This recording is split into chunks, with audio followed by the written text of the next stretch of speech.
dəqiqə də gözləyək, başlayaq.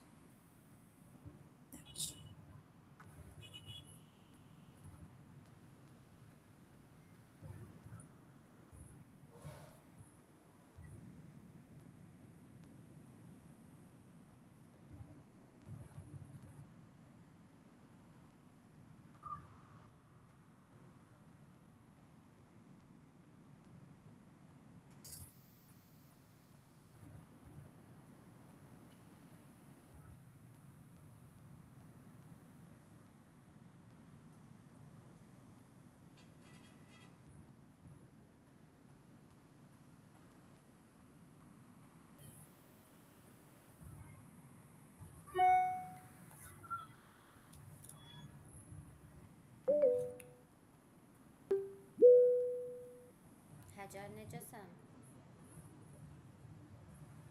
Salam, Elmi, yaxşıyam. Siz necəsiniz? Yaxşı olsun. 2 dəqiqə də gözləyək, başlayaq. Mən tapşırığa baxmamışam hələ. Qoy atmısan qalsın, dərsdə baxarıq. Gələn dərsə bilməmli, praktikaya gələcəksək, 4-cü gün. Gəlsəz baxarıq. Mən də bir onu yazdım, bitirdim. Digər tapşırıqlarımı da müəyyən hissəsini yazmışam. Müəyyən bir hissəsi qalır. İnşallah gətirərəm. Bunu bitirdim amma tamamilə dedim, yəni vaxtınız olsa baxarsınız. Olmasa problem deyil, yəni növbəti dəfə geri dönüşləriniz edərsiniz, ona görə dəyişdirərəm. Yaxşı. Dərsdə baxarıq. Başlayaq. Onsuz da kayıt da gedir. Dərsə sonradan qoşulanlar baxar kayıtlara. Deməli, dedik ki, biznes proseslər üçün BPMN diaqramları. Biz artıq keçirik diaqramları çəkməyə. Ciddi dərslərdən biridir.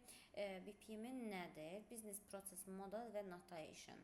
Ən çox bunlardan istifadə edilir. Use Case diaqramlar, UML-lər, ER diaqramlar, Entity Relationship-lər, yəni əlaqələndirici, Data Flow diaqramları və System Context diaqramlardır. 5 cürə diaqram olur. BPMN, Use Case, ER, Data Flow diaqramları, System Context diaqramları. BPMN nədən ibarətdir? Basic Elements, Event Task Gateway, sadə proses axınları. Burada gəlin göstərim sizə.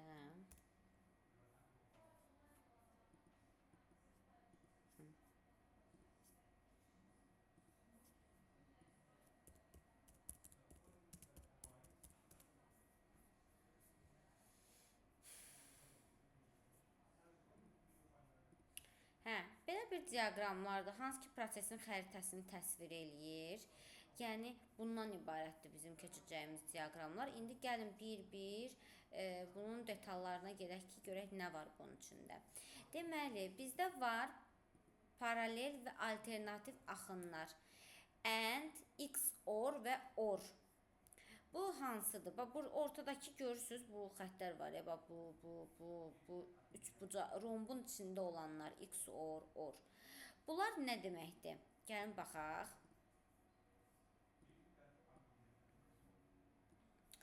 Bunlar paralel gateway and proses eyni anda bir neçə paralel istiqamətə bölünür və hamısı icra olunur. Yəni, əgər 2 dənə çıxırsa budaq və 2 dənə şərt varsa, məsələn, deyir ki, yaşı 25-dən çox olan və maaşı 800-dən yüksək olan. And olanda həm yaşı 25-dən böyük olmalıdır, həm də maaşı 800-dən kiçik olmalıdır. Daha doğrusu böyük olmalıdır. Hər iki şərti ödəməlidir and-də. Exclusive Gateway, XOR şərtə əsasən yalnız bir alternativ yol seçilir və icra olunur. Yəni, 3 dənə, 2 dənə yol var. Deyir, həm ya yaşı 25-dən çox olsun, ya 800 manatdan çox olsun maaşı, ya iş yeri, məsələn də rəsmi iş yeri olsun, rəsmi gəlir olsun. Bunlardan birini ödəsə bizim üçün okeydir. Qalanlarını yoxlamırıq. Inclusive Gateway bir və ya bir neçə yol seçilə bilər.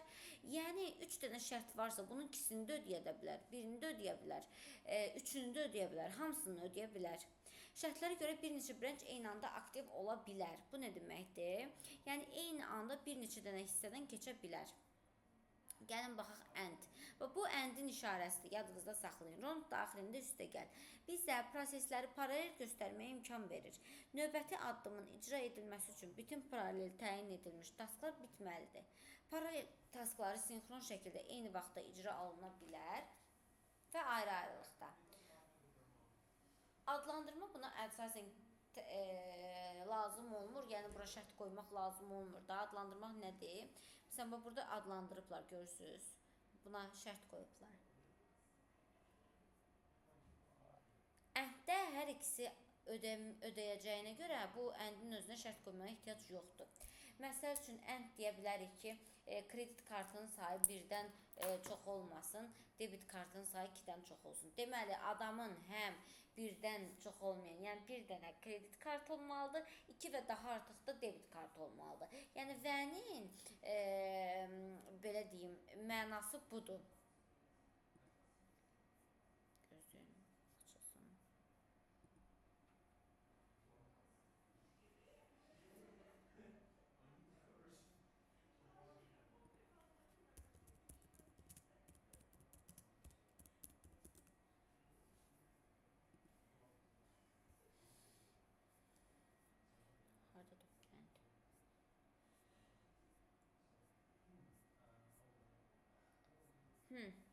İndi baxın, görün, end burada hansıdır?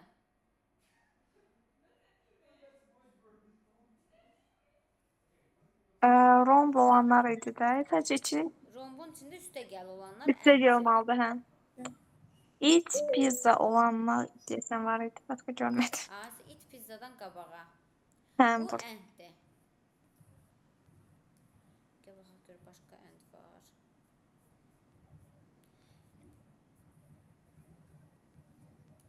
Endin özəlliyi nə idi?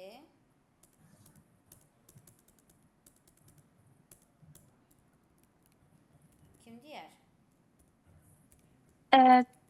Bir xüsusiyyət və digərləri, yəni hamısının bir yerdə olmasını birləşdirir də. Məsələn, deyək dedim, kredit kartı 1-dən çox olmasın, debit 2-dən çox olmasın, bu tip. Bunlardan birini ödəyir. Mhm. Yox, ikisini də ödəyir. Hə, ikisini də eyni anda.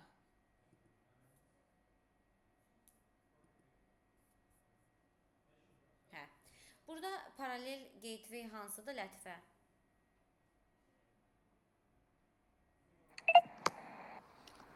Paralel. Aha, paralel, yəni end. Orada choose olandı da deyəsən. Rombun içində üstəgəl bu, deyil bu? Choose'dan keçib də. Sağ ol. Bir də bu.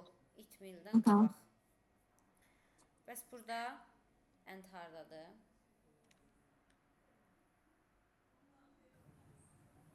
Choose receipt.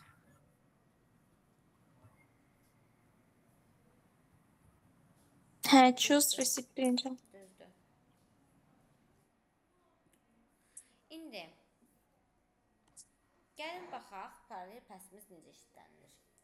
Baxın, proses başlayıb, A-da bir dənə nəsə proses icra olunub, nəsə iş icra olunub da. B, C, D prosesləri bitməlidir ki, Y prosesinə keçsin.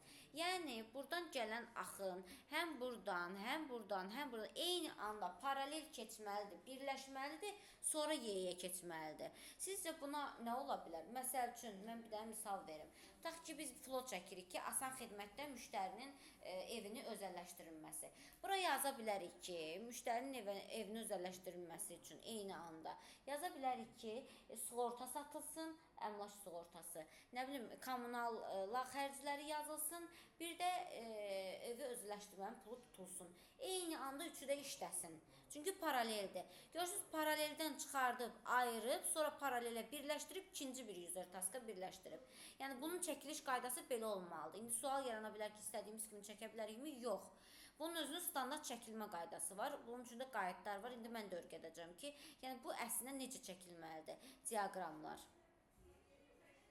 Baxın, əndlə başlayıb əndlə bitib. Bu qanundur, yazılmamış qanundur. Əndlə başlayıbsa birləşdirib, yəni siz buradan belə xəttlər çıxardıb Y-yə birləşdirənmərsiniz də, onu mütləq ki bir gateway-yə birləşdirib sonra oradan bir xətt çıxartmalısınız. Görürsünüz, 3 dənə xətt daxil olub, bir dənəsi çıxır buradan. Deməli, əndin başqa özəlliyi də nədir? Həm bir dənə daxil olub 3 dənə çıxa bilər, həm də ki 3 dənə daxil olub 1 dənə çıxa bilər, məsəl üçün, şərt. Gəlin baxaq, Exclusive Gateway XOR. Prosesdə bir neçə mümkün yol olur, amma yalnız biri seçilir və icra olunur. Seçim şərtə kondisiyona əsaslanır. Bir yol seçildikdən sonra digər alternativlər bloklanır və icra edilmir. Bu if-else məntiqi kimi işlənilir. Sistem verilən şərtləri yoxlayır, uyğun olan tək bir axını davam etdirir. Yəni 2 dənə, 3 dənə, neçə dənə şərt varsa yoxlayır. Yəni həm belə ola bilər içi boş, həm də ki içində X işarəsi ola bilər. Bunu da yadda saxlayın. Həm 2 dənə, 3 dənə şərt ona gəlir, o yalnız biri ilə davam eləyir. Yəni OR yalnız XOR-da yalnız biri düzgün olur. Baxın, məsəl üçün, deyir start sales achievement. Deyir 2000-dən yuxarı, 50-dən aşağı, bir də by default. Yəni bu ikisindən biri deyilsə, tutaq ki da 2000-dən 50-nin arasında, düzdürmü? Onda bu yolla getsin. Bu görürsünüz, bu ortadası 2 xətt by default deməkdir. Yəni bu 2 dənə şərt ödənmərsə, proses buradan gedəcək. By default həmişə olmalıdır. Görürsünüz, birisindən çıxıb, sonra proses təzədən başladığı gateway ilə bitirilib və proses bitirilib. İndi mənə desin Leyla, XOR neyniyir Leyla?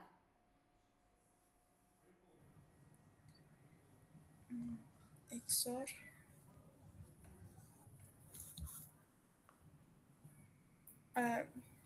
bir neçə hissəyə bölür də, daha doğrusu 3 hissəyə. Bir neçə hissəyə çıxa bilər, amma onlardan yalnız və yalnız biri doğru olmalıdır. Yəni ya belə getməlidir, ya belə getməlidir, ya da belə. Üçü eyni anda ənd kimi işləyə bilməz. Biri, 3 dənə şərt çıxırsa, ondan biri düzgün olur, biri yolla davam edə bilər. Başa düşdünüz? Bəli. Aha. Gəlin baxaq Inclusive Gateway-ə. 3 bucaq, yəni romb, ortasında dairə. Inclusive Gateway OR. Prosesdə bir və ya bir neçə yol eyni anda seçilə bilər. Seçim şərtlərə bağlıdır və bir neçə şərt eyni vaxtda doğru ola bilər. Seçilən bütün yollar paralel olaraq icra oluna bilər. Necə işləyir? Gəlin baxaq. Sistem bütün şərtləri yoxlayır. Doğru olan hər bir şərtə uyğun axın aktiv olur. Nəticədə bir neçə task eyni anda işləyə bilər. Bu nə deməkdir? Gəlin baxaq. Görürsünüz XOR. Deyir ship by air, ship by sea at consumer packing. Sonra ABC merge olur. İndi burada gəlib burada bu ikisi də düz ola bilər. Biri də düz ola bilər, üçü də düz ola bilər. Başa düşdünüz? Yəni eyni anda keçə bilər. Yəni və yadır da, ya üçü də düz ola bilər. Amma XOR-da elə deyil idi. Mənə Ülviyə xanım desin ki, bu nə işarəsidir? Salam, axşamınız xeyir. Bu OR işarəsi, bu adi məntiqi ilə işləyir də, SQL məntiqi ilə. Yəni bunlardan şərtlərdən ya bu ödənilsə bu olsun. Yəni üçü də ödənilə bilər, ya ikisi də ödənilə bilər, yaxud biri ödənilə bilər. Bəli. Amma XOR-da ancaq biri, 3-ü, 4-ü gələ Bəli, bilər bəli. ona, amma onlardan biri düzgün ola bilər. Orada amma üçü də ödənilə bilər, tək biri də ödənilə bilər. Bəli. Gəlin baxaq swim lane-lər, pullar. Kimin nə edəcəyini göstərir. Pul budur. Düzbucaqlı formada olur, ayrıcı xəttdə olur, lane düzbucaqlı formada olur. Bir neçə hissəyə ayrıla bilir, hissələr ayrıcı xətt olmur. Sequence flow pul sərhədlərindən kənar çəkə bilməz. Bu diaqramda bir neçə pul ola bilər. Pul nədir? Deyək ki, bax bu prosesdə var pul.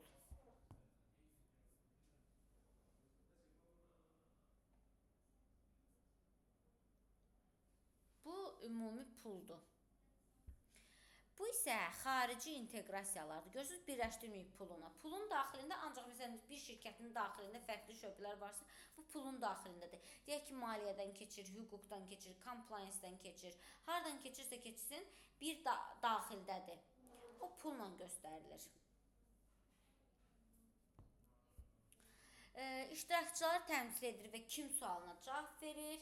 İştirakçılar biznes prosesləri üçün məsul olan və ya onları idarə edən şəxslərdir, biznes subyektləridir.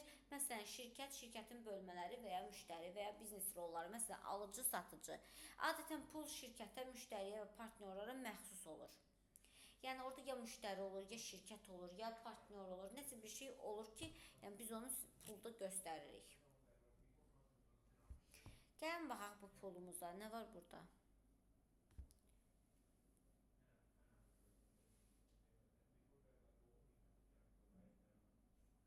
Sales yazılıb. Birinci salesi yazıb, düzdür, satış. Sonra finance yazıb, maliyyə. Bunlar kim deyər? Niyə bir pulun daxilindədir? Bax, pul budur.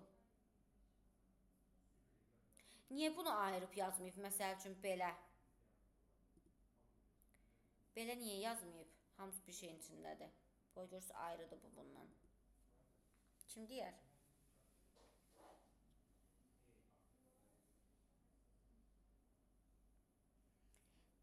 Dedik ki, pulun daxilində eyni şirkətdə baş verirsə bütün bunlar bir pulun daxilində olur ki, yəni bu tutaq ki, filan sığorta şirkətində, bu bank şirkətində qırağa çıxmır. Görürsünüz, onların xəttləri də tamdır. İndi xəttlərə də keçəcəyik. Kim deyər, bu nə işarəsidir? And. Ənddə bu oxlar çıxıb 2 dənə. Nə olmalıdır bunun aqibəti? Hər ikisi ödənməlidir. Ödənməlidir, eyni anda paralel. Bəs bu nə işarəsidir?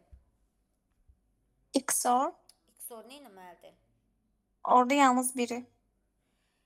Bir Bir neçə şərt. dənə şərt ola bilər, onlardan biri Amma ödənilir. biri yalnız Aha. ödənir. Bunu indi mənə Leyla desin. Bəs bu nədir? Məndə ekran görsənmir. Ekran getdi, görsənir indi. Ekran görsənmir məndə. Tut təzədən qoşulasam bir dənə. İndi yox. Hə, görsəndi. Hə, bu nədir bəs? Bu işarə. Leyla. Gəlir səsimiz Leyla. Leyla. Bəli. Hə, İnternet bu nə zəiflədi. işarəsidir? Bu or. Bu ordur, düzdür. Orun şeyi nə idi? Belə deyim, funksiyaları. Orada təkcə biri deyil də, enddəki kimi. İkisi də ola bilər. Paralel Biri eyni anlamda A-sə o ikisi də ola bilər, Bəli. üçü də ola bilər, biri də ola bilər, hamısı ola bilər. Bəli. Deyir ki, belə xətt çəkmək səhvdir. Gəlin baxaq görək niyə. Sizcə niyə belə xəttlərlə birləşdirmək səhvdir? Bir dənə nəticə olmalıdır, yəqin ona görə. Sonluq. Sonluq əslində, hə, bir neçə dənə ola bilər. Yəni, amma burada birləşməli idi nəyəsə. Yəni, burada belə bitə bilməz də, nəsə error çıxmalıdır, nəsə olmalıdır. Bitiş səhvdir. Sonra, bəs swim lane-lər düzgündür, düzgün çəkib. O aradakı boşluq olmamalıdır. Yox, eyni şirkətdir. Biri müştəridir, biri my kodu.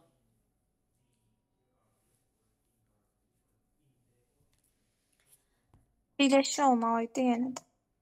Bunlar yox, bu qırıq xəttlər düz çəkilib. Çünki belə olmalıdır. Burada əsas səhv ondan ibarətdir ki, finance and sales bir pulun daxilində yazıb, düzdür.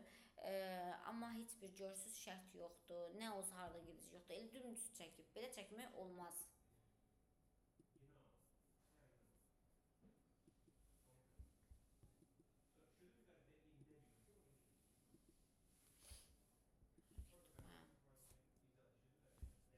Gəlin baxaq düzgün lane-ə və düzgün pula. Nə deyir? Deyir, Azərbaycan şirkət daxilində və ya eyni sistem daxilində müxtəlif kateqoriyalar və ya rolları göstərmək üçün istifadə edilir lane-lər. Görürsünüz, bu coffee shop lane-dir. Bu coffee shopun içində nə ola bilər? Elə orada olan çatdırılma, digəri mətbəx. Başqa nə misal vermək olar? İçində ayrı-ayrı olsun, birləşik olsun. Nə proqram təminat verə bilərsiniz?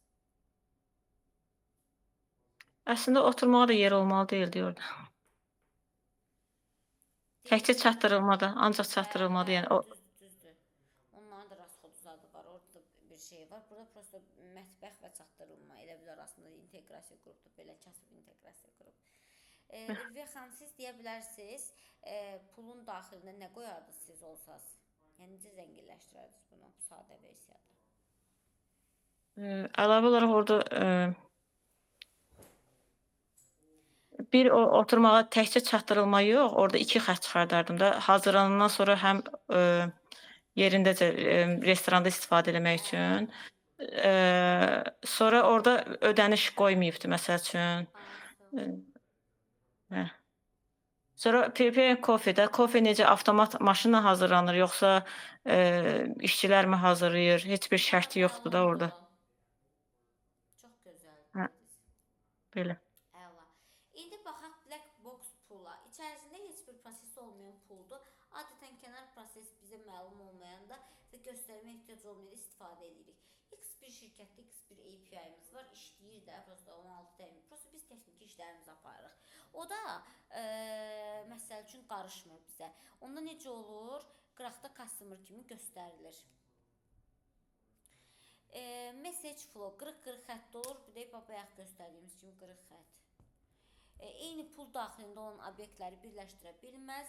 Pullar arası iştirakçıların mesaj mübadiləsi üçün istifadə olunur. Mesaj flowsu. Bax bu flow. Mən bunu tam başa düşmədim. Yəni bu nə üçün istifadə? Niyə?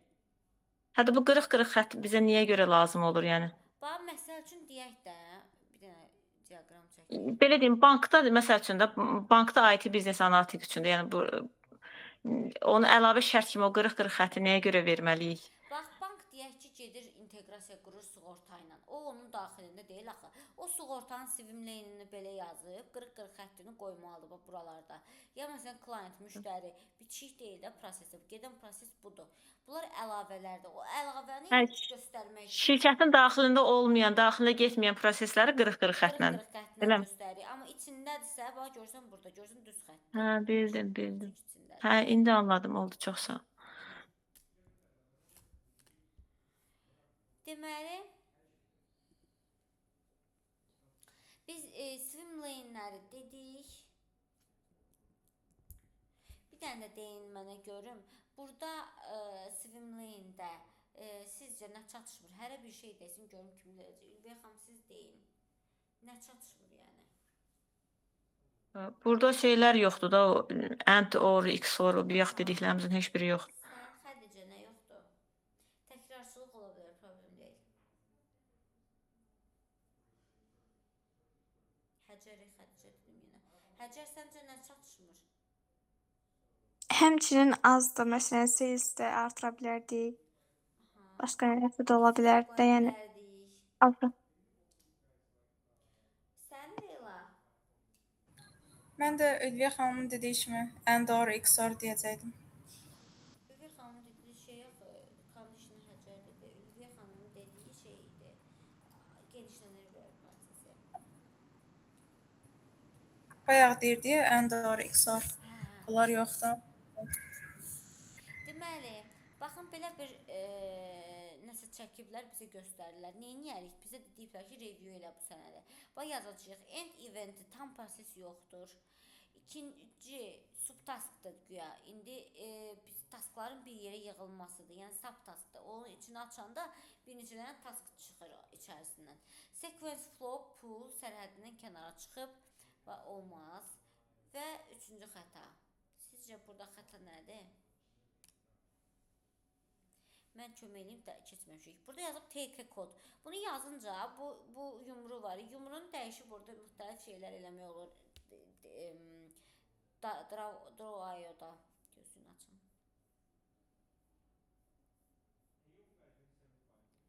Draw.io.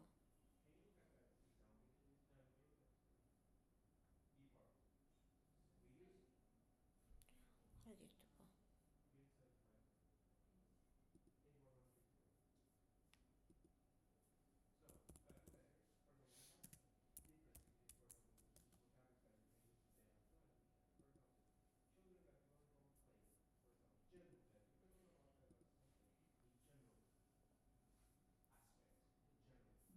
bu?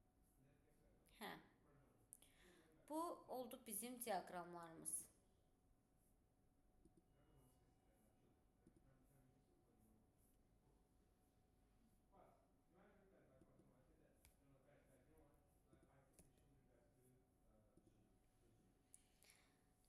Pool laneləri, yəni hovuz sərhədləri, xəttləri error birinci praktikadan. Yəni səhvi A-dan qaldırmaq üçün buradakı səhvi ilk iki poolu laneə çevirək. Çünki eyni şirkət aiddir. Pool üçün ümumi ad yazaq, custom üçün black box istifadə edək, pool daxilinin end eventi artıraq. Görürsünüz necə səliqəyə düşdü. Yəni başlanğıcı və bitiş nöqtəsi oldu. Yəni qeyri-adi bir şey olmadı da. Siz də səhər belə çəkəndə belə çəkin diaqramı. Çünki qeyri-adi bir şey çəksəz o qəbul olunmayacaq. Customer pool hissəsində dəqiq göstərmək istəyirik. Problem hardadır? Baxın customer poola. Sizcə problem hardadır?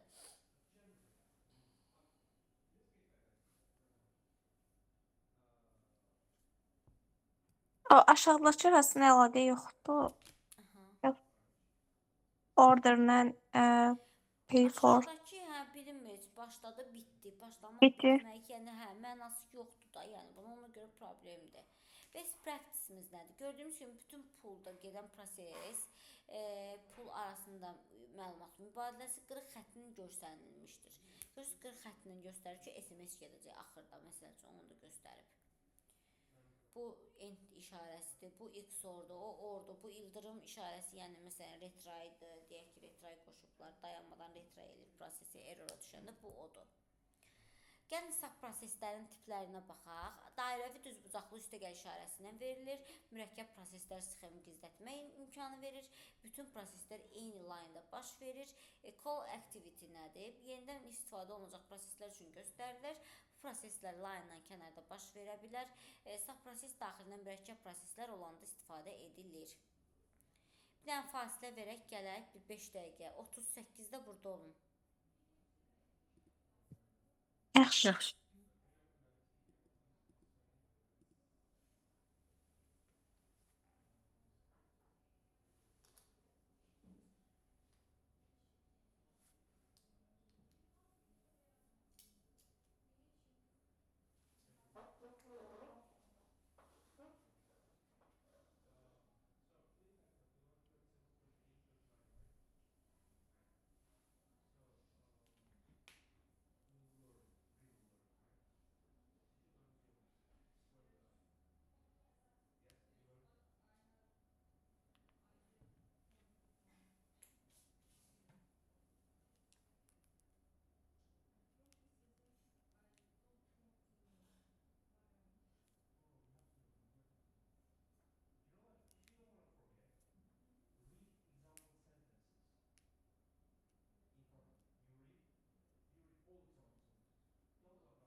Buradasınız.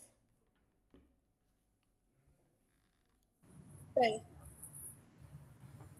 Bəli. Davam eləyək. Deməli, subproses tipləri. Dairəvi düzbucaqlı üst-üstə işarəsindən verilir. Sağda gördüyümüz kimi. Mürəkkəb prosesləri ümumi sxemdə gizlətmə imkanı verir. Bütün proseslər eyni line-da baş verir. Və call activity. Bu o deməkdir ki, yəni proses hələ burdadır da, yəni bunun içində bir yerdədir.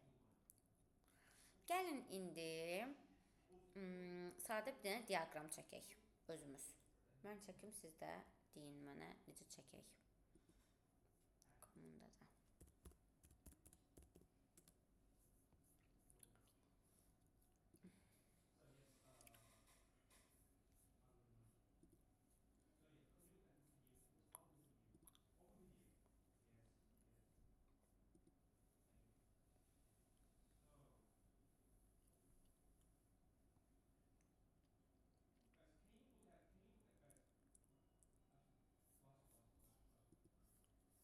Təzə project açaq.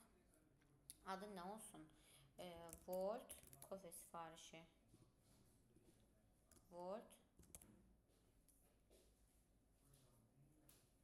Salam.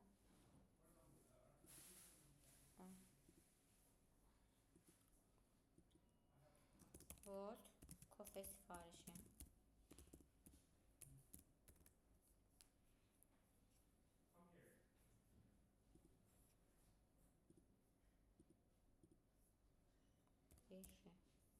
Aha.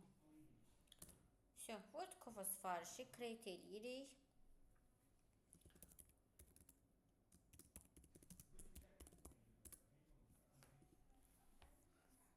Hə.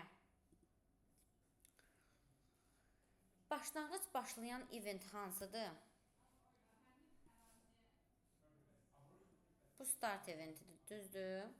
İndi gəlin sizə çevirirəm şəklə təzədən. Burada nə görürsünüz?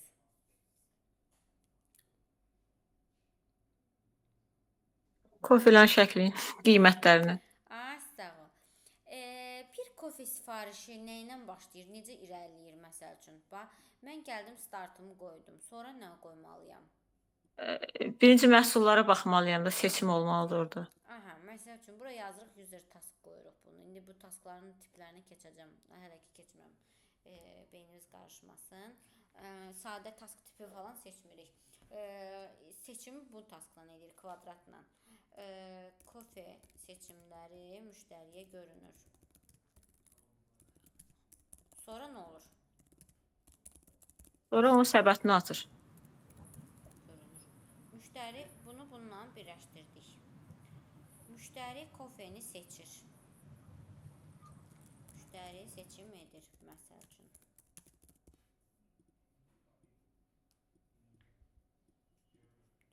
Sonra nə edir? Sonra səbətini atır o. Bəs desək ki, şərt qoy məsəl üçün. Şərt bəyənmədiklərini geri vurub çıxa bilər. Sonda məhsullara ümumi baxa bilsin. Yox, Kimiyə? şərti ödənişdə qoyarıq indi deyəcəm. Sonra nə dediniz? O bəyənmədiklərini geri vurub çıxa bilsin də, yəni istəmədiklərini ləğv eləyə bilsin. Aha. O biraz şərt kimi deyil, şeydir, geri dönüşdür. Səbətə keçir, səbətdən onu belə təsvir eləyirik ki, tam düzəlişə qaytar. Qaytarır tutaq ki, bura. Bax, bu xəttlə göstəririk bunu. Aha. İstəmədiyi şeylər, məsələn, yazırıq düzəlişə qaytar. Düymə kimi.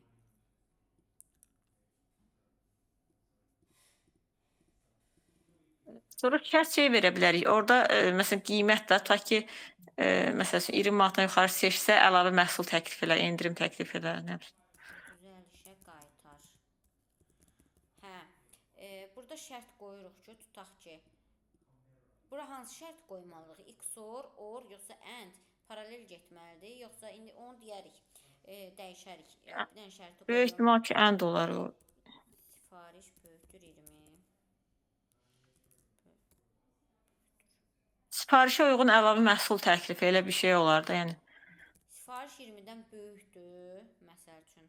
Aha. Onda tutaq ki, əlavə Məsələn, ikinci kofe isə əlavə, məsələn, yanında tutaq ki, şirniyyat, nə bilim 50% endirimlə, nə bilim. Məsəl üçün, hə, əlavə məhsul seçimi.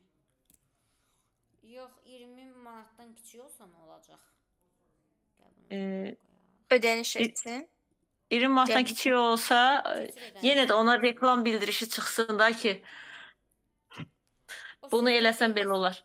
Hə, o siz dediyiniz, indi bax bu indi mənim yazdığım ilk sorudur. İki şərtdən birini ödəməlidir məsəl üçün. Ya 20 manatdan böyük olmalıdır, bura getməlidir, ya da məsəl üçün 20 manatdan kiçik olmalıdır, sifariş bura getməlidir. Bu ilk sorudur. Evet. İndi deyirsiniz ki, hər iki halda 20 manatdan böyük olsa da, kiçik olsa da ikisi də ödənsin. O olacaq or. Orla, hə, bəli. And o ordur. İkisi də ödənməlidir. And ikisi də ödəməlidir. Çünki bir sifariş 20-dən ya böyük olur, ya kiçik olur. Necə ödəsin ikisi, iki dənə çubuğu da? Evet. Onda burada X ya bunu ödəməlidir, ya bunu. Ya XOR qoyuruq, ya OR qoyuruq məsəl üçün. Siz deyirsiniz ki, hər halda şey olsun. Or.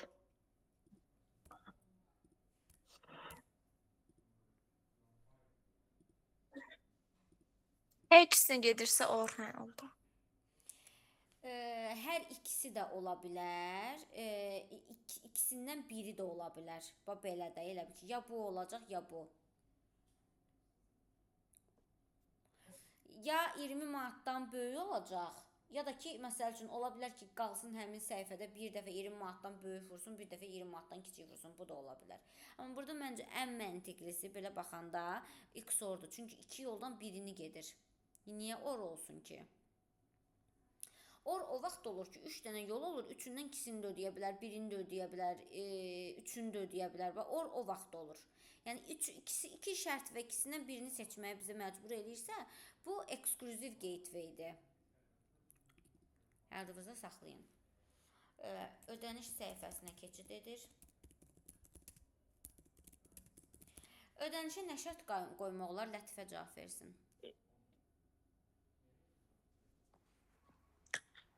Kartla və yaxud da nağd ödəniş kimi. Amma üzrüm, ödənişdən əvvəl ona çatdırılma ilə bağlı da təklif olmalı deyildi. Ünvana çatdırılma ya gəlib yerində götürmə. Hə, olsun. Bunu götürək. Qoyaq bura.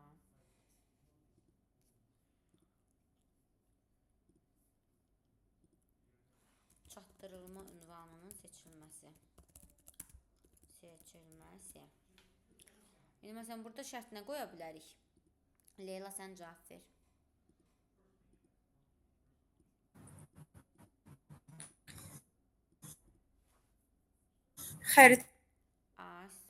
Xəritədən seçim və ya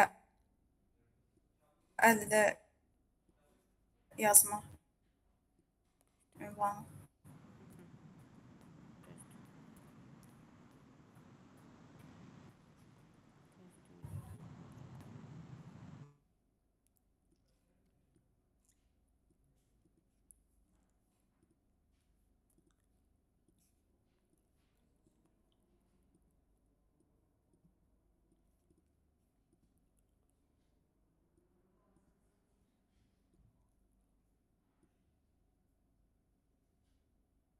Kim deyər, mən niyə bura bunu qoydum?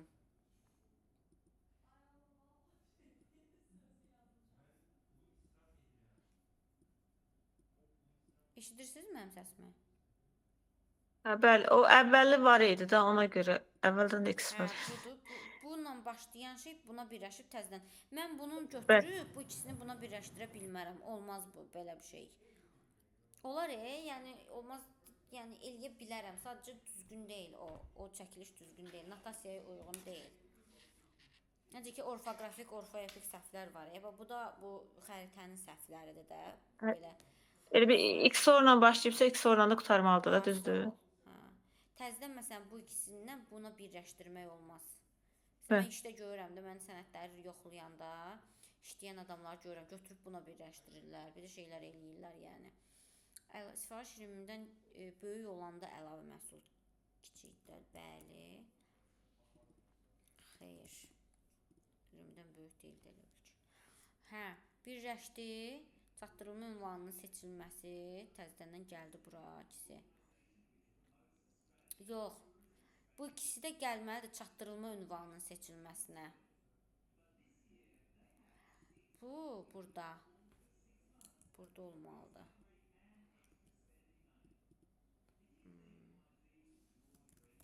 Müştəri.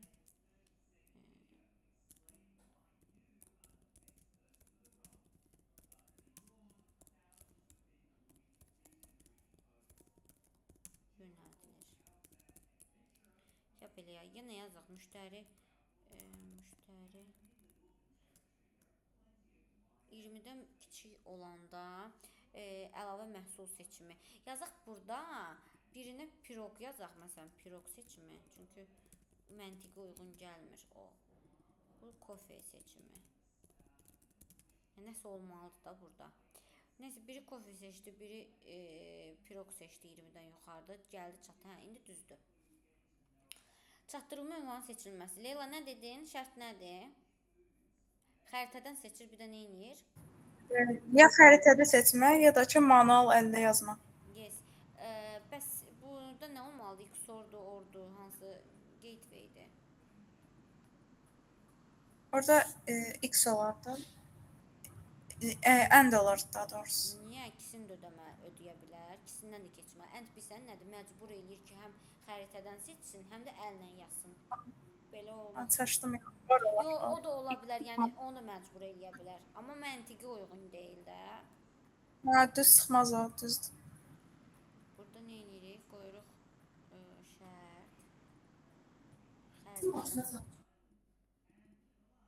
Müştəri xəritədən seçməyir. O birisi nədir? Leyla. Ünvanı manual əllə yazır, düzdür? Əllə yazmaq bəli. Ünvanı əl ilə daxil edir. Sonra nə etməliyəm? Birləşdirməliyəm təzədən bunun kimi eyni səliqəli. Bəli, bilirsən. Sonra lətifə, bundan sonraki etap hansıdır?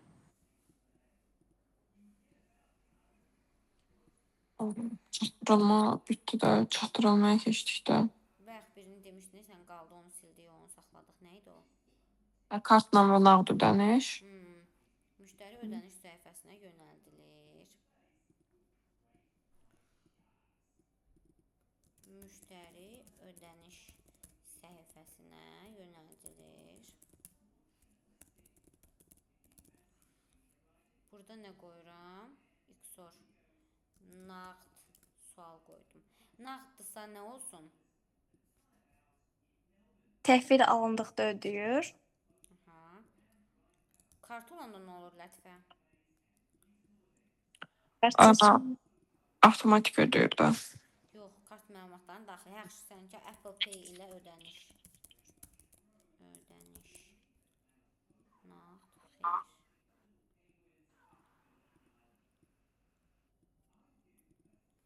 Xeyr. Nağd olanda nə edir? Həcər? Təhvil aldıqda ödəyir. Müştəri təhvil aldıqda.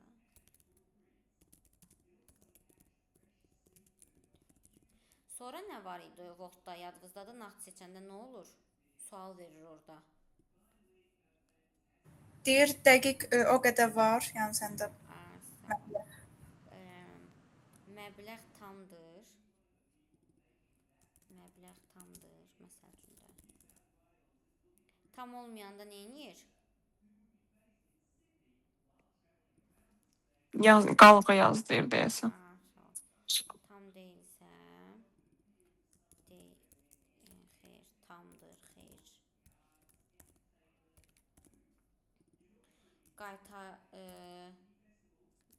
Qaytarılacaq məbləği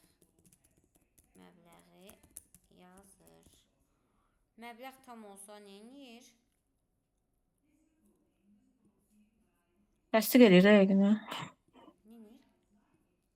edir? Sifariş yekunlaşır da yəqin. Məbləğ tamdır. Məbləği yazır. Yox. Məbləğ tam olanda Gəldi müştəri təhvil aldı, ödədi. Sifariş göndərilir olar. Hə? Sifariş göndərilir. Gözdə görüm onda bunu görək necə birləşdiririk. Sifariş qəbul edilir. Məsələn, bax bu burada dursun. Bu hamısı axırda bura gəlməlidir. Bax biz bunları birləşdirməliyik. Prosta buradan bir dənə də şərt olmalıdır da. Bir dənə nəsə fikirləşin görək nə yaza bilərik bura. Məbləğ tam növbəti səhifəyə yönəldilir.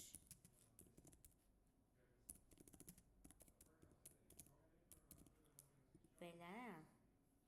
Sonra bu ikisi buna birləşməlidir.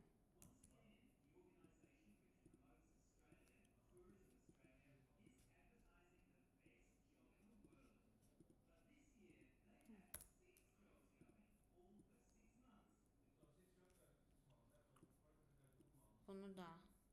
Sonra bu da buna birləşməlidir.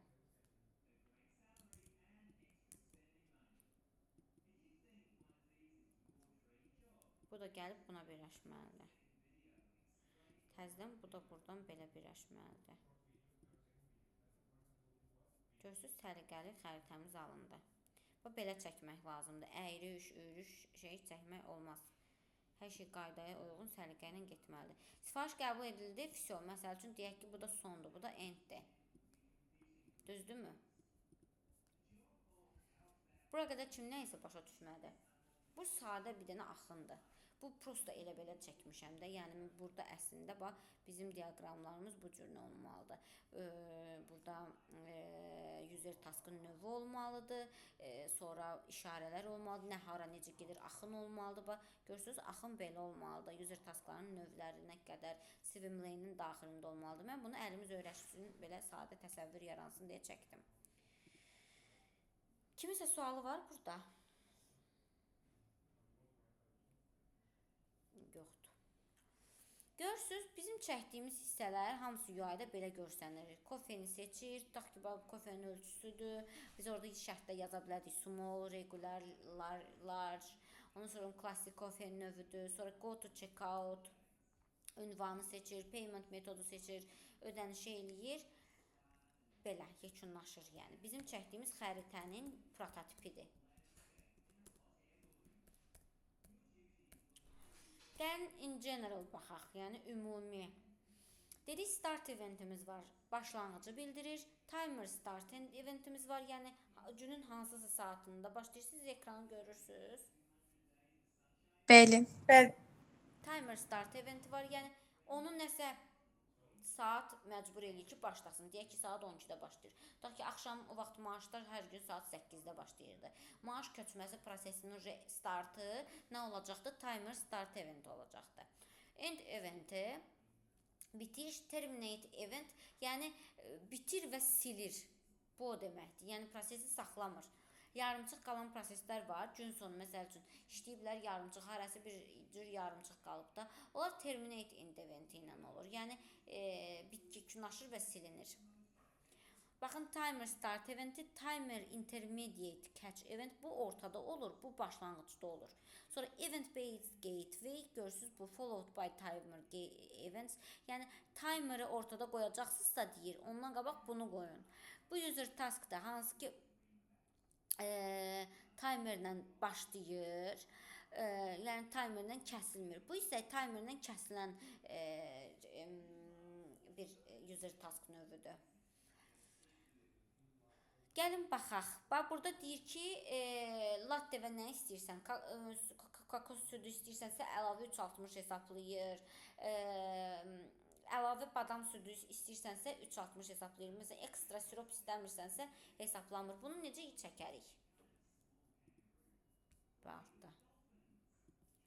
Bu belə qoyuram, elə belə. Əlavə süd seçimi. Deyirik, məsələn, kakos südü. Kakos seçdi də. Sonra badam südü 3 dənə. 3 dənə olanda nə edəcəyik? Bu nəyə dönəcək? Or.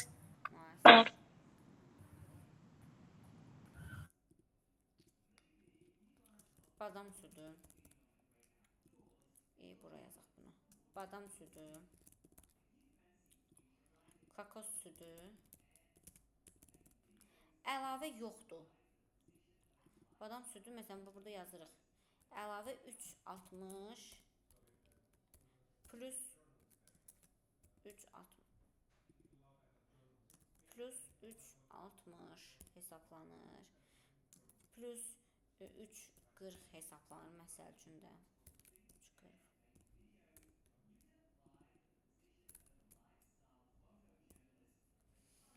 Əlavə süd seçimi yoxdur, məsəl üçün. Bunu necə eləyim?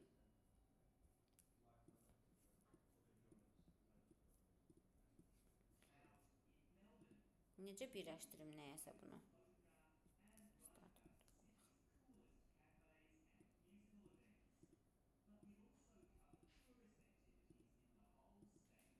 Bura qoyaq. Əlavə süd seçimi yoxdursa, biz bura bir dənə bundan qoyacağıq özündən.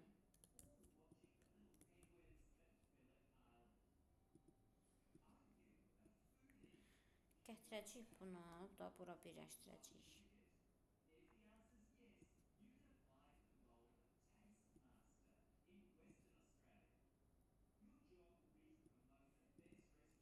Yoxdur. Yoxdur.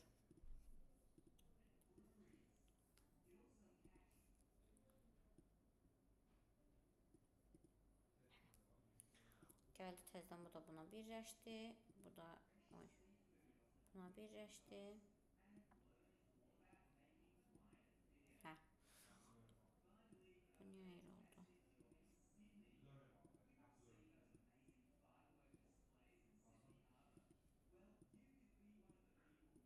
Hə. İndi buradan sonra ikinci bir dənə nəticə çıxarda bilərik. İndi deyək ki, mən oru dəyişmək istəyirəm x ora. Bundan sonra x or şərti qoymaq istəyirəm. Nə edirəm? Götürürəm, çəkirəm. Məsələn, üstəgəl qoyuram. Gateways. Deyək ki, bax, bunu birləşdirirəm buna. Sonra buradan şərti çıxardıram. Bunu belə birləşdirmək olar. Sonra buradan şərtlərimi qoyuram ki, məsəl üçün, deyim ki, sirop seçimi. Sirop seçimi. Məsələn, deyək ki, karamel,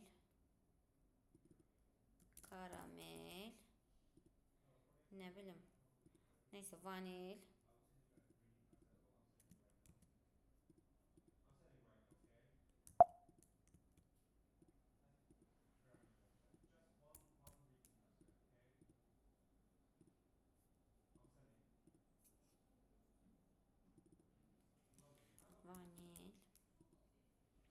və təzədən heç nə seçəcəyik. Bu aydın oldu sizə.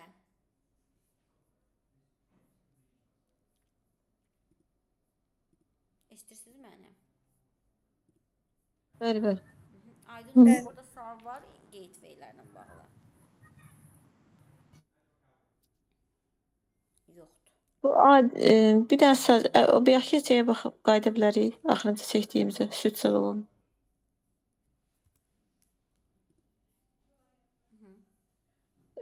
Bunu belə sıfırdan adi yuxarıya birləşdirmədik də, adi proses kimi başladıq. Yoxsa niyə elə elədik onu? Buradan belə də yaza bilərdik. Məsələn, bunun ortasına da qoya bilərik. Bu prosta mən göstərmək istədim ki, gatewaylər bir-biri ilə necə birləşir. Sıfırdan başlayıb çəkə bilərik ki, müştəri gəlir, filan şeyi seçir. Ondan sonra bu olur. Onu elə də yaza bilərik. Əslində normalda necə olur? Yəni belə ayrı da yazmaq olur, birləşik yazmaq olur, yoxsa? Normalda olmaz belə yazmaq. Yəni belə necə başlayır ki, birinci süd seçimi ilə başlayırsa, hə, belə yaza bilərsiniz. Normalda belə başlayır. Kofe seçimi eləyir. Hə, Bu oradan normalda çıxmalıdır. bunun ortasında olur. Məsələn, Hə, bu tamam. sonra bu gəlir.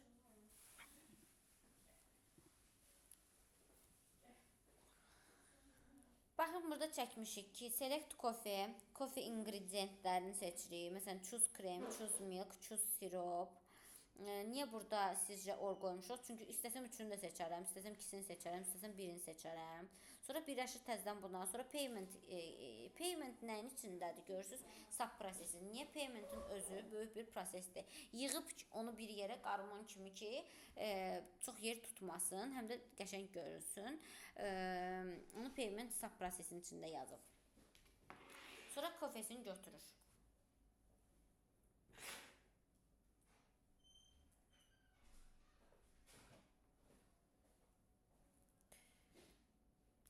Paralel pass reminder.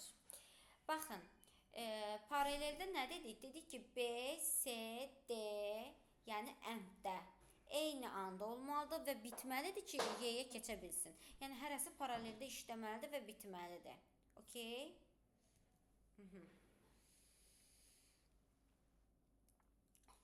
Bayaq dediyim kimi, heç nə istəməyəndə, yəni ekstra, no ekstranı seçəndə, buradakı kimi gələcək, birləşəcək ikinci stepə. Yəni, hər hansı bir seçim olmayacaq. Gəlin, baxaq bizim düz xəttlərimizə. Default sequence flow var, sequence flow var. Sequence flow oxla göstərilir. Bizə prosesin hansı formada getdiyini göstərir. Proses harada başlayıb, harada bitir, onu göstərir. Default sequence flow isə başlanğıcında diagonal ox olur.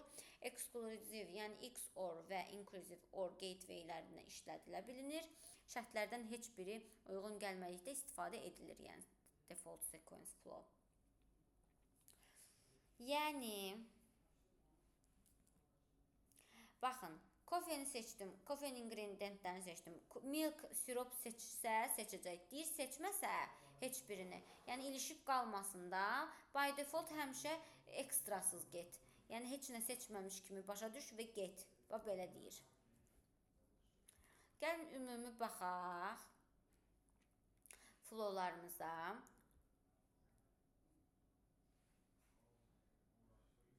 Aha.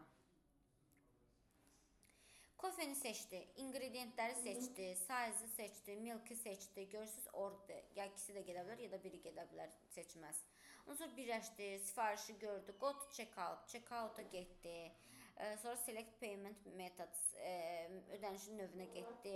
Ondan sonra ödənişin növünə sonra sub proses başladı. Check elədi paymentin statusunu və kofesini götürdü, əgər success-dirsə. İndi aşağıda baxaq. Choose size və choose milk-i görürsünüz, XOR-la qoyub. Ya bunu seçməlidir, ya bunu. Ya ölçünü seçib davam eləməlidir, ya da bunu. Daha doğrusu ənddir. Həm ölçünü, həm südü seçir və bunlar bitməmiş bu birisinə keçmir. Yəni, ardıcıl baş verir hamısı. Bu o deməkdir.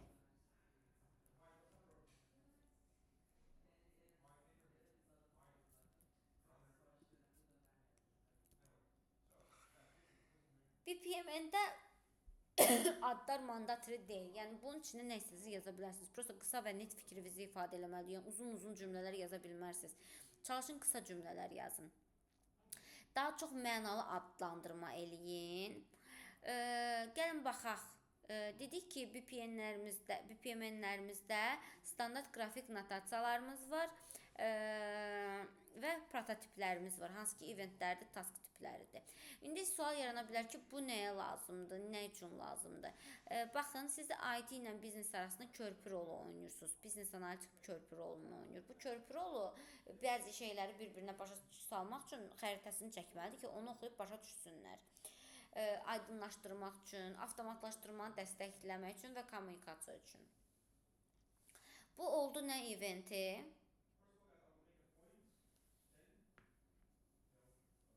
Kim deyər?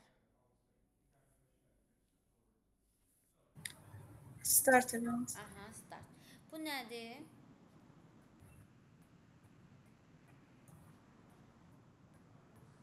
Gateway.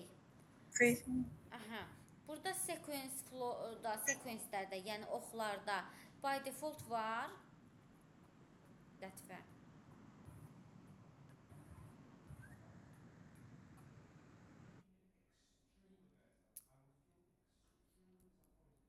By default demişdik nədir? Bax, by default bu işarə idi. Yəni, heç birini seçməsə by default getsin. Sizcə, indi burada by default var? Xeyr, yoxdur. Yoxdur. O birlər çıxıb dərsdən, ya məni eşitmirlər? Gəlin dərsdən buradayım. Lətifə yoxdur. Lətifə 100% yox deyə səsi çıxmır. Yoxdur. Hə, flow obyektləri, eventlər, connecting obyektlər, sequence flow, message flow, association, yəni birləşdirmək, mesaj flowsu, activitylər, gatewaylər, poollar və data obyektlərimiz və qruplarımız. Bunlar bütün BPM-in eventləridir. Gəlin indi buna keçməmişdən qabaq, bir dəqiqə, mən Hə. Task tiplərinə qabaqda keçəcəyik. Gəlin rework and loopsa baxaq. Yəni hər zaman məsələlərə optimist yanaşırıq deyirik, amma bəzən bizim rework'a ehtiyacımız olur. Bu nə deməkdir? Məsələn, deyirik ki, sistemə ödəniş keçməsə bir də təkrarla. Yəni loopa sal. Yəni bir fəaliyyət şərt ödənənə qədər təkrar olsun. Görürsünüz, burada bu işarəni qoyub balaca çıxılı. Bu deməkdir ki, collect payment işləməsə təkrar çağır, təkrar çağır ta ki success alınca. Hə. Loop ona görə ki, prosesdə uğurlu cavab almaq istəyirik, yenidən təkrar etməli oluruq. Bunu rahatlıqla exclusive gateway-də edə bilərik. Ona görə start eventi başlayır.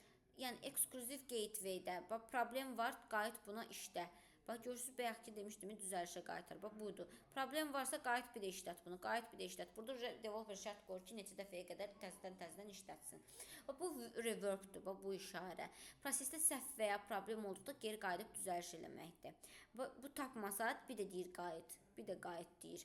Ne deyəcəksiniz, niyə bir şeyin 50 cür yolu var? Yəni belədir də, bu bir neçədən üsulu var ki, siz o fikrinizi izah eləyə biləsiniz. Rework nədir? Bayaq dediyimiz kimi, istədiyimiz kimi nəticələnməyəndə prosesi qaytarırıq. Rework ilə loopun fərqi nədir? Loop planlı təkrarlanır. Yəni əvvəlcədən qoyuluruq ki, ödəməsə təzədən ödətdir. Rework isə səhvə görə geri dönüş xəta alır. Yəni lüboy xətanı ala bilər də, geri dönüş eləyir. Loop şərt əsaslı işləyir, rework isə validation əsaslı işləyir, yəni yoxlama əsaslı. Loop BPM-də loop markeri ilə göstərilir, rework isə gateway və geri flow, yəni düz xətlə göstərilir. Misal, formu düzgün doldurana qədər, məsələn, team lead reject edib geri qaytarır, məsəl üçün reworkdə. Baxın, gəldik bura, A ilə getdik, B ilə getdik. Burada nə olur? Oxuya bilərsiniz bu diaqramı. B ilə gedəndə nədir burada? Nə demək istəyir bizə flow? Əgər yes desək, Əgər problem varsa, yes olur, yenidən geri qaytarır. qaytar geri. Yoxdursa davam elə. Bu nədir? XOR-dur. Heç bura girməsə, bu biri şərti C ilə getmiş olsa düz gedəcək, düzdürmü? D ilə getmiş olsa da yenə Y-yə gəlib birləşəcək. Amma burada səhvi kim tapar? Burada XOR-la başlayıb, amma XOR-la bitməmiş bir dəfənin Y-yə birləşib. Bunu hər birini birləşdirməlidir XOR-a, sonra çıxartmalıyıq. Sonra Y-yə. Afərin. Obyekt tipləri. BPM-in obyektlərinin genişləndirilmiş xüsusiyyətləri nədir? Bir çox BPM-in obyektlərinin növləri və əlavə atributları mövcuddur. Məsələn, start event triggerləri, task növləri və s. Bu xüsusiyyətlər obyektlərin vizual görünüşünə təsir edir. İstifadəsi məcburi deyil, lakin düzgün tətbiq etdə prosesi daha anlaşılan edilir. Yəni, siz məcbur deyilsiniz bu diaqramı çəkməyə. Bunu nə bilim, başqa yollarla da öyrənmək olar. Amma dokumentasiyada biz məcburuq bunu çəkməyə ki, prosesi daha yaxşı anlaşılan etsin. Kommunikasiyanı asanlaşdırır dedik, analizi daha dəqiq edir, avtomatlaşdırma imkanlarını artırır. Ən çox istifadə olunan növləri start, task, subprocess və end eventidir. Gəlin eventlərimizə baxaq. Bu start eventimiz. Dediyim timeri dedik, conditional şərt əsaslı başlayır. Yəni hər hansısa bir şərt onu trigger eləyir. Trigger eləmək siz nə deməkdir? Yəni oyatmaq, nəsə onu belə deyim də başlamağa məcbur eləyir. Mesaj var, timer var, conditional var. Prosesin başlamağının səbəbi göstərir start eventi. Gəlin plain start eventə baxaq. Heç bir trigger olmayan, sadəcə prosesin başladığını göstərən start eventidir, plain start eventi. Plain start event o deməkdir ki, proses necə başladığı göstərmiş. Prosta başlayır da, yəni nəsə onu məcbur eləmir başlamağa. Yəni heç bir triggeri yoxdur, nə timer, nə siqnal, nə mesaj, heç nə. Default standart start növüdür, vizual olaraq sadə dairə içində heç bir ikon olmayan bir növdür.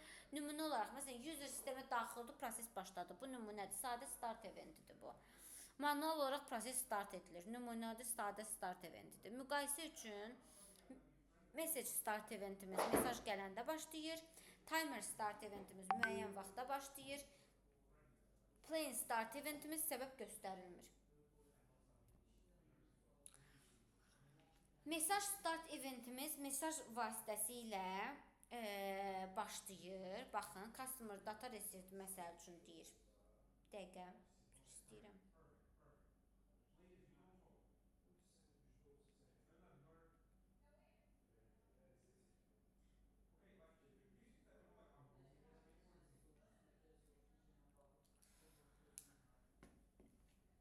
Proses mesaj, zəng, e-mail və s. ilə başlayır. Prosesin kənarından adətən müştəridən, digər şirkətdən birbaşa daxil olan kommunikasiya olur. Məktub zərf işarəsindən olur. Baxın aşağıdakı kimi. Mesajın adı qəbul olundu məsəl üçün. Prepare report, send report, report received. Tutaq ki, mesaj gəldi, report göndərildi, report hazırlandı, göndərildi, report yadda saxlanıldı. Timer start eventi nədir? Vaxt əsasən proses başlayır, vaxt əsasən. Proses periodik olaraq baş verir. Məsələn, hər 6-cı gün, hər rübun başlanğıcı və s. Saat işarəsində olur. Adlandırma, vaxt gün üzrə adlandırmadır. Prepare salary report, send employees, employee informed. Nə deməkdir? Əməkdaşların belə deyim, maaşını hesablayır, report edir. İşçilərə göndərir və employeelər informasiya olur. Bayaq demişdim, maaşlarımız saatla köçür və odur bu. Tutaq ki, saat 4 olur, işçinin maaşının köçmə vaxtıdır. Ona görə bu event başladılır, sonra göndərilir. Conditional start event nədir? Şərtə əsasən proses başlayır, şərt baş tutduqda proses baş verir və düzbucaqlı içərisində xətlərdən ibarət olur. Adlandırma sadə dilli şərtdə verilən addır. Məsələn, transaction 50 TPS-ə çatanda işə başlat prosesi. Extend serverin size, yəni ölçüsünü böyüt və adminə notification göndər. Məsəl üçün, Paşa Life-ın kapitalda hesabı var. Bu hesabda pul 50 mindən 20 minə düşəndə avtomatik SMS gedir Paşa Life-a ki, sənin hesabından pul azaldı. Pul göndər ora. Məsələn, müştərilər sığortasını geri qaytarmaq istəyəndə oradan götürürlər hər dəfə pulu. Belə bir şey. Şərt əsaslı başladı. Yəni, o prosesi başlamağa məcbur elədi ki, pulun azalması. Start eventi, yəni bir çox start eventləri var. Əgər bir neçə start eventi, yəni bu şəkildəki kimi olarsa, necə göstərilir? Adətən prosesin bir dənə başlanğıcı olur. Amma bəzən eyni proses fərqli səbəblərlə də başlaya bilir. Nümunə ilə eyni proses düşünün. Müştəri online request göndərir, proses başlayır. Müştəri filiala yaxınlaşır, proses başlayır. Hər ikisi başladı, amma fərqli başladı. Səbəb fərqlidir yəni. Taskın tipləri, aktivitilər, task dairəvi düzbucaqlı formasında olur. Proses zamanı edilməli olan sadə məsələləri göstərir. Əsas istifadə olunan növləri user, IT sistemində işçilər tərəfindən görülən işlər, servis IT sistemi tərəfindən avtomatik edilən işlər və manual tasklar, IT sistemindən kənar manual görülən işlər. Baxın, bu adam işarəsi user taskdır, bu servis taskdır, bu da manualdır. Hələlik bu üçünü yadda saxlayın. Baxın, manual task nədir? Manual task seç bir sistem və avtomatlaşdırma olmadan insan tərəfindən əlindən görülən işdir. Xüsusiyyətləri sistem iştirak eləmir, tamamilə insan əməyinə əsaslanır. BPM-də əl işarəsi, hand icon ilə göstərilir. Nümunə, texnikin, müştərinin evində cihaz quraşdırması. Məsələn, bu nümunə manualdır. Sənədin əlindən imzalanması manualdır. Fiziki olaraq nəyinsə çatdırılması manualdır. User task nədir? User task sistem tərəfindən istifadəçiyə verilən və istifadəçinin proqram üzərində icra elədiyi işdir. Yəni, bir səhifə görür. Bayaq göstərdim Word-da səhifə, yadınızda. O, user taskdır məsəl üçün. Biz gəlməliyik bunlara user task qoymalıyıq. Bax, belə, user task görürsünüz. Məsələn, səbətə keçir user task. User task, müştəri seçimi eləyir, user taskdır. Başa düşdünüz, gördünüz, belə seçildi, user task oldu. Bəli. Əla. User task nədir? Task sistem tərəfindən təyin olur. İstifadəçi işi IT sistemi vasitəsilə icra edir, yəni bir səhifədən olur. Adətən tasklar task list iş siyahısı üzərindən idarə olunur. İcra bitdikdən sonra sistem avtomatik növbəti mərhələyə keçir. Yəni orada bir demək lazım deyil də, bu bitir, sonra bu başlayır. Elə sənin o xətti qoymağın o demək ki, yəni bu qutardı, bu başladı. Operatorun sistemdə müraciəti yoxlanması, kredit sorğusunun sistem üzərindən təsdiqləməsi, formun sistemdə doldurulması. Məsəl üçün, bunlar user tasklardır.